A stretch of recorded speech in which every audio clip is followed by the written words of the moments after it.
Në zemër të Karavastas, në njësinë administrative Remas, bashkia Divjak, ndodhet një prej pasurive më të ralla historike dhe shpirtërore të zonës, kisha e Shën Thanasit.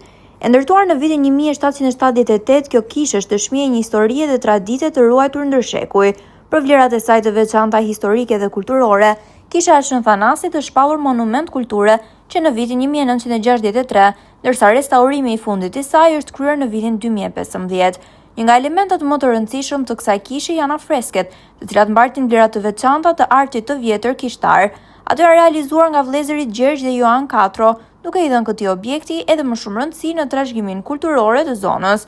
Kisha e Shën Thanasit vizitohet çdo ditë nga turistë vendas dhe të huaj, por pikërisht sezoni veror, ai që sjell numrin më të madh të vizitorëve, të cilët ndalojnë në këtë objekt të rrallë për të njohur historinë e tij, për të ndezur një qiri dhe për të gjetur pak shqetësi shpirtërore. Për shumë prej tyre, kjo nuk është thjesht një vizitë turistike, është një moment reflektimi dhe lutjeje në një vend të shenjtë, ku historia, besimi dhe tradita ndërthuren mes tyre. Kisha e Shën Thanasit në Karavastas mbetet kështu një dëshmi e gjallë e trashëgimisë sonë kulturore dhe fetare, një pasuri që ka rezistuar për shekuj dhe që vazhdon të mirëpres çdo ditë vizitor që kërkojnë të prekin nga afër historinë dhe shpirtin e kësaj treve.